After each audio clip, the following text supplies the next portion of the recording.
was the best. One-man army. By myself, I got to the top. These were the words of Archie Karas, the man who turned $50 into $40 million and became a legend in the gambling world. His story is one of staggering highs and devastating lows, an endless cycle of risk, reward, and loss. To understand how Karas reached this breaking point, we need to go back, not just to Las Vegas in 1992, where his streak began, but to a childhood shaped by poverty and desperation. Born on a small Greek island, Karas grew up in a harsh world. His father's violent temper and the daily struggle to survive pushed him to seek escape wherever he could find it. "I gambled with marbles just to buy bread," he would later say, a small glimpse into the roots of his obsession with risk.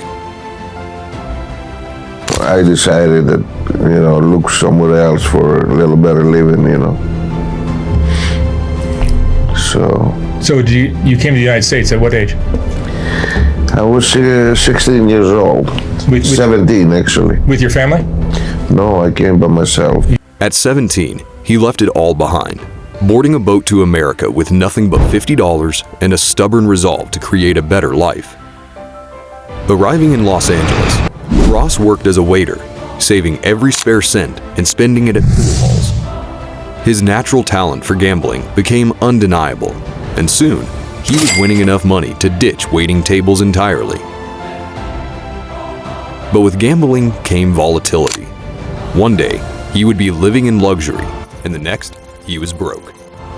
To Karas, this was not defeat, but part of the game. Then, in 1992, he made the ultimate gamble. At 41 years old, with just $50 to his name, he drove to Las Vegas and embarked on what would become known as the Run. Over the next 3 years, Karas shattered the gambling world, turning his last $50 into an unimaginable $40 million. He played with a confidence that terrified casinos and mesmerized gamblers around the world. He didn't just win, he dominated. But Karas's story was never one of happy endings. Just as quickly as he had built his empire, it crumbled. In a matter of weeks, he lost every dollar he'd won. To most, this would be the end of the line. But to Karas, it was just another chapter.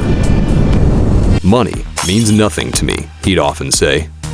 What truly mattered was the chase, the thrill of risking everything and turning it around. By 2009, Archie Karas had already become a name feared in the gambling world.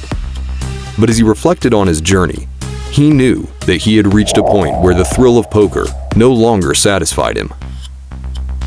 He's one of the few guys I've ever seen that has no fear of losing. I mean, money means absolutely nothing to the guy. Marvelous thing about Archie, it doesn't seem to bother him at all. Said by famous gambler Doyle Brunson, a sentiment that captured Karas's approach to the game. Poker had brought him fame and fortune, but the danger and excitement of it no longer held the same appeal.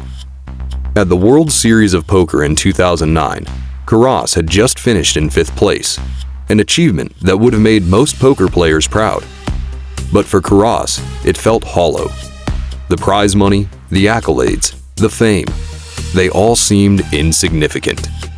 He looked around the room and saw all the back pats and congratulatory remarks, but to him, they meant nothing. Instead, his mind drifted back to his beginnings, to the days when he had nothing but a dream and a few marbles to gamble with. "I don't care about the money," Karas would often say, and this belief had guided him through his extraordinary career. It wasn't the riches he sought, but the thrill of the chase, the gamble itself. He wanted the rush of going from nothing to something, then back to nothing again. He had already lived that life once, turning $50 into $40 million and losing it all. What he wanted now was the same adrenaline, the same sense of power over the casinos that had once made him a legend. But to do so, he would need to find a new game, something that would allow him to continue outsmarting the house. He tried many avenues, poker, dice, and even sports betting, but none gave him the same satisfaction. What can I play where there's fun in the game and I can win big? Karas asked himself. The answer came soon enough. Blackjack. In blackjack, the player competes against the house, not other gamblers. Unlike poker, where luck plays a huge role, blackjack is a game of skill, something Karas knew he could master. He saw it as the perfect opportunity to challenge the casinos on his own terms. It wasn't just about the money, it was about outsmarting the house and walking away with the winnings. And so, he dove into the game of blackjack, eager to prove that his skills were unmatched and that his place in gambling history was far from over.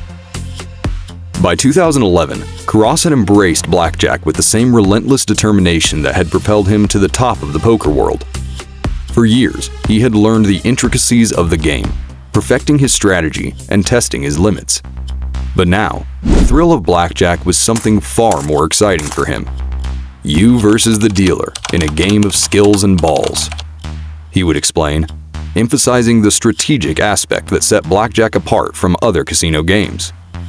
He had always been able to read the situation, and blackjack presented the perfect opportunity for him to outsmart the house. For Karas, the real joy came not from the money he won, but from the challenge of it. He wasn't in it for the flashy rewards or the attention. He was after the thrill of knowing that he could outplay the system. He craved the adrenaline rush that came with taking risks and manipulating the odds. In Las Vegas, however, his presence was already known. Casinos, aware of his reputation, made him a target. He had won big in the past, and now they were wary of his return. "I'm not interested in playing for the millions," Karas had stated. "It's for the kudos now." With the casinos keeping a watchful eye on him, Karas realized it might be difficult to continue his winning streak in a place where he was essentially a marked man. His fame had already made it hard to play undetected in the city that once embraced him. Karas began to think about his next move. If he wanted to get back to basics, away from the prying eyes of Vegas, there had to be somewhere he could play freely without attracting attention. He remembered California, the place where he had first arrived in America with just $50 in his pocket. He made the decision. It was time to leave Vegas behind and head for the quiet, peaceful town of Lakeside, California. There, he would find his new home and a fresh opportunity to take on the blackjack tables without the weight of his past hanging over him.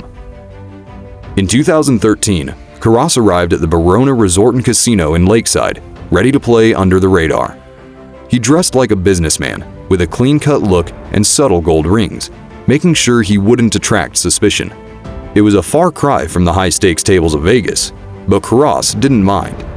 In fact, he thrived in the relaxed atmosphere. He didn't need to take millions again. What mattered was the game itself, and the chance to relive the magic of his past successes. By 2013, Archie Karas had found a new rhythm at the Verona Resort and Casino. The laid-back atmosphere of Lakeside, California felt like the perfect escape from the high-stakes world of Vegas. Here, no one knew his name, and that was just how he liked it. When you have nothing, that means everything is possible, Karas reflected as he sat at the blackjack table, focusing solely on the game. The tension, the skill, the thrill, it was all back. It was a successful night. Slowly, steadily, he built up a modest bankroll, up $8,000 by the end of the evening. While it wasn't as impressive as the $40 million he had once amassed, it was enough to keep him in the game. It's not a bad start, he thought to himself. The magic was still there. He found his rhythm again. As the night went on, his confidence grew, but so did the eyes watching him from the shadows. Unknown to Karas, the casino's security team had begun to take notice. Their eyes were trained on him as they monitored his play. They watched the CCTV footage of his game over and over, scrutinizing every move.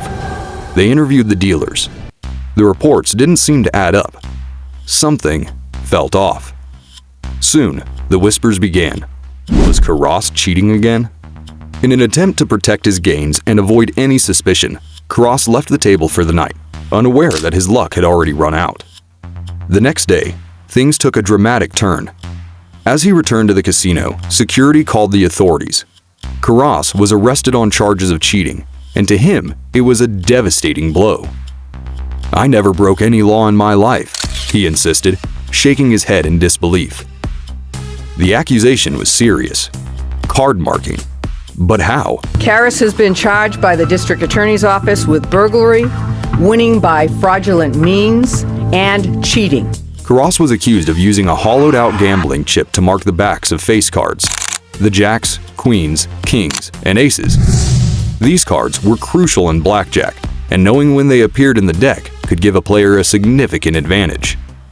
His reputation, once legendary, was now on the line. The casino's accusations seemed harsh, but Karas knew better than anyone how the system worked. The truth, he believed, was simple. He wasn't cheating. He was just playing the game, and playing it well. Yet the consequences of this accusation would soon become far more severe than he ever anticipated. As Karas sat in jail, the weight of the situation pressed down on him. As he was accused of card marking and cheating, his once celebrated reputation began to crumble. They wanted to destroy my name. They made me look like a criminal. Karas said, sure the casinos were targeting him. Karas's lawyer urged him to plead guilty, promising a lighter sentence. It's the safest way out, they told him. Reluctantly, he agreed. Karas has been charged by the district attorney's office with burglary, winning by fraudulent means, and cheating. In 2014, Karas pleaded guilty to charges of burglary, fraudulent winnings, and cheating. The sentence seemed light, 3 years of probation and $6,800 in restitution. But the real punishment was far worse. His reputation, once unshakable, was destroyed. If I was cheating, I wouldn't be broke, he argued bitterly. The casinos had taken more than his winnings. They had taken his legacy.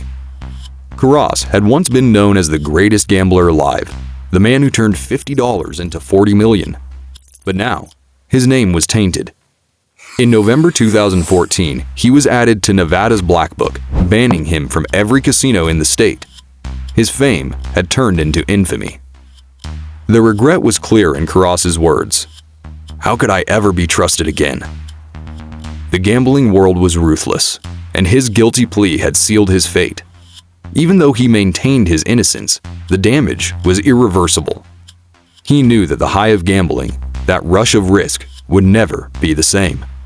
The betrayal by his own lawyers, who had urged him to plead guilty for a lighter sentence, lingered with him. I'll never experience that same high from gambling again. By 2021, Karas looked back on his life with a mix of pride and regret. Gamblers love both winning and losing, he said, but the highs and lows had taken their toll. When you win, it's like cocaine. When you lose, heroin. In 2024, Karas passed away at the age of 73.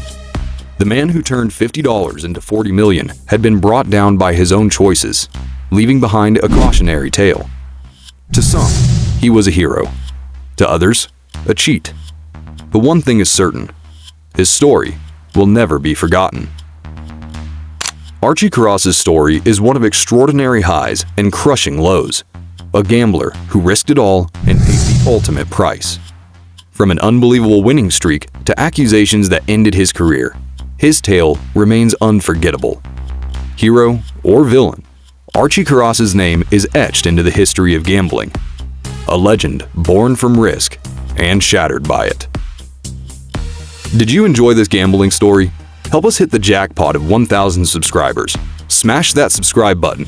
It's free, just like that one magical spin on the roulette wheel. Who knows what wild casino tale we'll uncover next?